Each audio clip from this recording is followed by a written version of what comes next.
یہ کہہ رہا ہے دیوانہ درود پڑھ پڑھ کر، مجھے ہے قبر میں جانا، مجھے ہے خلد میں جانا درود پڑھ پڑھ کر۔ اب میں شعر سنا رہا ہوں۔ یہ مزار پہ نظر ڈالیے، سرکار سرکاہی کے روضے پہ نظر ڈالیے، خواجہ غریب نواز کے روضے پہ نظر ڈالیے، اور میری گزارش ہے اس کو سنیے۔ میں گزارش کر رہا ہوں مرنے سے پہلے، اس لیے کہ میں جانتا ہوں کہ آپ کو کتنا یاد ہے۔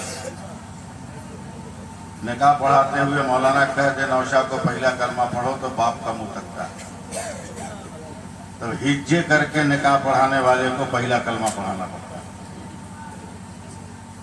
اس لیے میں مرنے سے پہلے اپیل کر رہا ہوں، اس اپیل کو نوٹ کیجیے۔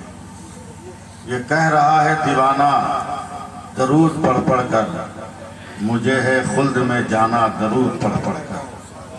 دلا کے غسل چھڑک کر گلاب کی خوشبو، دلا کے غسل چھڑک کر گلاب کی خوشبو، میرے کفن کو سجانا درود پڑھ کر۔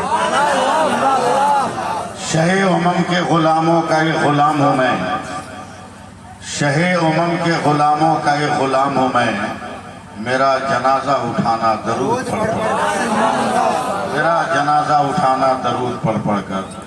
اور ایک شعر میں اسٹیج پہ جو لوگ بیٹھے ہیں سوجھ بوجھ والے، ان کی توجہ چاہوں گا کہ حبیب رب کی زیارت کو جا رہا ہوں میں، حبیب رب کی زیارت کو جا رہا ہوں میں، مجھے لحد میں سلانا درود پڑھ پڑھ کر، مجھے لحد میں سلانا درود پڑھ پڑھ کر۔ ہم لوگ غلام تاج الشریعہ ہیں، اس لیے مرنے کے بعد بھی تو کچھ نہ کچھ کارنامہ رہے گا۔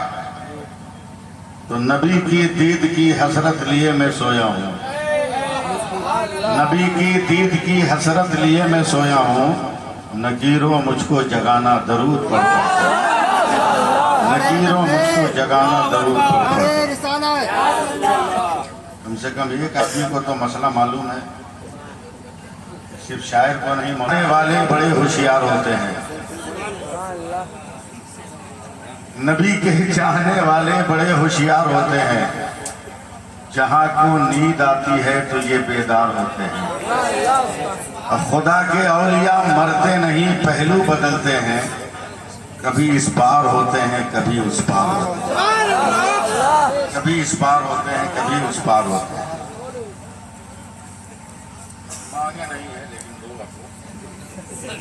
ہم لوگوں کو معلوم چاہے، لیکن کیا کیجیے گا، مجبوری ہے ہم لوگوں کے ساتھ، خطرناک مجبوری۔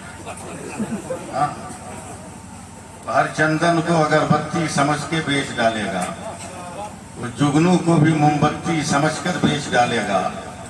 حکومت ہم نے دے دی بھول سے ایک ایسے انسان کو، ہمیں بھی چائے کی پتی سمجھ کر بیچ ڈالے گا۔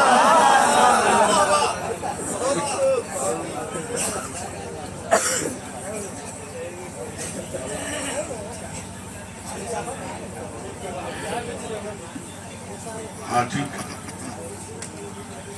انشاءاللہ سب ہو جائے گا، میں فکر رہا ہوں۔ نبی کے عاشقوں کو بلانا نہیں ہوتا، نبی کے عاشق خود ہی کھینچے کھینچے چلے جاتے ہیں،